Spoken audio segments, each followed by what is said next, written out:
فمن شہد منکم الشہر فلیصم. اب یہ رمضان کے روزے کی فرضیت کا حکم آیا ہے. رمضان کا مہینہ وہ ہے جس میں قرآن نازل کیا گیا. اس کے بارے میں جیسا کہ میں نے عرض کیا پھر بعد میں عرض کروں گا. لیکن جو شخص بھی تم میں سے موجود ہو اس مہینے میں، اپنے گھر میں موجود ہے، اپنے شہر میں موجود ہے، سفر پر نہیں ہے، یا یہ ہے کہ جو شخص بھی اس مہینے کو پائے، اس کی زندگی میں یہ مہینہ آ جائے، یہ برکتوں کا ایک موقع اسے مزید حاصل ہو جائے، فلیصم. یہ امر کا صیغہ ہے، یہ وجوب ہے مطلقاً کہ رمضان کا مہینہ وہ ہے کہ جس میں قرآن نازل کیا گیا ہے. اب جو شخص بھی اس مہینے کو پائے اس پر لازم ہے کہ اس کے روزے رکھے. ہاں من کان مریضا او علی سفر، جو شخص ہو مریض، بیمار ہو یا سفر پر ہو، فعدۃ من ایام اخر، تو وہ تعداد پوری کر لے دوسرے دنوں میں. یرید اللہ بکم الیسر ولا یرید بکم العسر، اللہ تمہارے ساتھ آسانی چاہتا ہے، سختی نہیں چاہتا.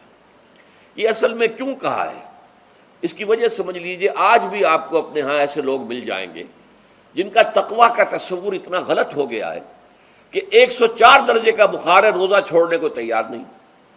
بھلے آدمیوں، اللہ نے تمہیں ایک رخصت دی ہوئی ہے تو خام خواہ اپنے اوپر یہ شدت کیوں لے رہے ہو؟ لیکن لیتے، روزہ چھوڑنے کو تیار، روزہ قضا نہیں کروں گا. سفر پر جا رہے ہیں اور روزہ قضا کرنے کو تیار نہیں. ایک موقع پر ایک غزوے کے دوران ایسا ہوا کہ کچھ لوگوں نے روزہ رکھا ہوا تھا، لیکن وہ اتنے یوں سمجھیے مزمحل ہو گئے کہ جب پڑاؤ پر پہنچے تو جن کا روزہ نہیں تھا انہوں نے تو بڑی چاق و چوبند طریقے سے خیمے نصب کیے، سارا بندوبست کیا، اور یہ جا کر بے سدھ ہو کر بے ہوش ہو کر گر پڑے. تو حضور نے فرمایا ان کو دیکھ کر، لیس من البر الصیام فی السفر، سفر میں روزہ رکھنا یہ کوئی نیکی کا کام نہیں ہے. یہ نیکی کا غلط تصور ہے کہ جو تم نے اپنے اختیار کر لیا. یہ تمہارے اندر تشدد پسندی پیدا ہو رہی ہے. دین کے احکام میں جو مقصد ہے وہ کیا ہے؟ یرید اللہ بکم الیسر ولا یرید بکم العسر. اسی پر عمل کرتے ہوئے حضور نے فرمایا ہے کہ جو بھی علماء دین ہیں یا جو رہنمایان دین ہیں ان کا کام کیا ہے؟ آپ نے فرمایا یسروا ولا تعسروا، دیکھو آسانیاں پیدا کرو، سختیاں پیدا نہ کرو. دین میں سختیاں پیدا کرنا بھی وہ اسر اور اغلال بن جاتا ہے کہ جس کو رفع کرنے کے لیے اور جس سے لوگوں کو، یہودیوں کو اور تمام اہل کتاب کو نجات دینے کے لیے اللہ تعالیٰ نے اپنے رسول محمد صلی اللہ علیہ وسلم کو بھیجا. وَيَضَعُ عَنْهُمْ إِصْرَهُمْ وَالْأَغْلَالَ الَّتِي كَانَتْ عَلَيْهِمْ، کہ جہاں وہ نیکی کا حکم دیتے ہیں، بدی سے روکتے ہیں، پاکیزہ چیزوں کو حلال ٹھہراتے ہیں اور خبیث چیزوں کو، ناپاک چیزوں کو حرام قرار دیتے ہیں، وہیں وہ لوگوں کے اوپر سے وہ بوجھ بھی ختم کرتے ہیں کہ جو انہوں نے خام خواہ اپنے اوپر لاد لیے.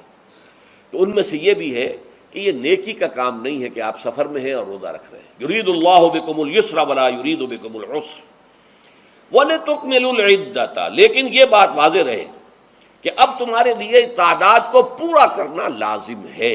یہ نہیں ہے کہ آپ اس کی جگہ پر فدیہ دے دیں تو بات پوری ہو جائے گی، نہیں. روزے کی تعداد آپ کے رمضان میں 2 روزے 3 روزے چھوٹ گئے بیماری کی وجہ سے، ٹھیک ہے، لیکن دوسرے دنوں میں اس کی قضا دینی لازم ہے. وہ روزے رکھنے جو ہیں آپ پر لازم ہیں، ان کا کوئی بدل جو ہے وہ فدیہ نہیں ہو سکتا. البتہ یہ نوٹ کر لیجئے، یہ حکمت نبوی ہے کہ یہاں اگرچہ وہ فدیے کا حکم جو ہے گویا کہ بظاہر قرآن مجید کے الفاظ سے محسوس ہوتا ہے کہ مطلقاً منسوخ ہو گیا، لیکن حضور نے اس کو خاص حالتوں میں باقی رکھا ہے. کوئی شخص اتنا بوڑھا ہو چکا ہے یا خاتون اتنی بوڑھی ہو چکی ہے کہ دن بھر کا فاقہ جو ہے اس میں اندیشہ ہے کہ کہیں ہلاک نہ ہو جائے. کوئی مریض ہے، مرد ہے یا عورت ہے، وہ ڈائبٹیز کی مریضہ ہے، اس کو وہ شوگر کا مرض ہے اور وہ اس کو برداشت نہیں کر سکتی، شوگر لیول بہت نیچے ہو جائے تو موت واقع ہو سکتی. کوئی ایسا مریض ہے جس کو مرض سے شفا پانے کی اب کوئی امید ہے ہی نہیں کہ میں مرض سے شفا پا جاؤں گا یا پا جاؤں گی تو اس کے بعد میں روزہ مکمل کر دوں گی، نہیں.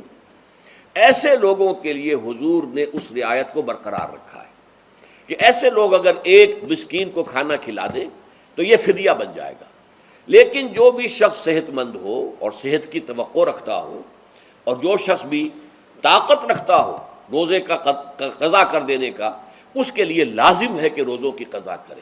وَلِتُكْمِلُوا الْعِدَّةَ وَلِتُكَبِّرُوا اللَّهَ عَلَى مَا هَدَاكُمْ، اور تاکہ تم اللہ کی کبریائی کا اعلان کرو اس چیز پر کہ جو اس نے تمہیں ہدایت عطا فرمائی ہے. اب اس کا ایک تو ظاہر ہے کہ جب روزے ختم ہوتے ہیں عید الفطر میں تکبیر اضافی تکبیرات کے ساتھ 2 رکعتیں ہیں جو ہم ادا کرتے ہیں۔ احناف کے نزدیک 6 اضافی تکبیرات ہیں اور اہل حدیث کے نزدیک 12 ہیں، لیکن تکبیرات ہیں اضافی۔ اور یہ کہ جاتے ہوئے اور آتے ہوئے عید کے لیے آپ جا رہے ہیں تو تکبیرات پڑھتے ہوئے جائیے، واپس آ رہے ہیں تکبیر پڑھتے ہوئے آئیے، اور یہ بھی کہ جاتے ہوئے راستہ کوئی اور، آتے ہوئے راستہ کوئی اور اختیار کیجئے، تاکہ پورا شہر، پوری بستی جو ہے تکبیر کی آواز سے گونج جائے۔ یہ ظاہر ہے، باطن اس کا کیا ہوگا؟ اللہ کی کبریائی کا اعلان کرو، اللہ کی کبریائی کو نافذ کرنے کی کوشش کرو۔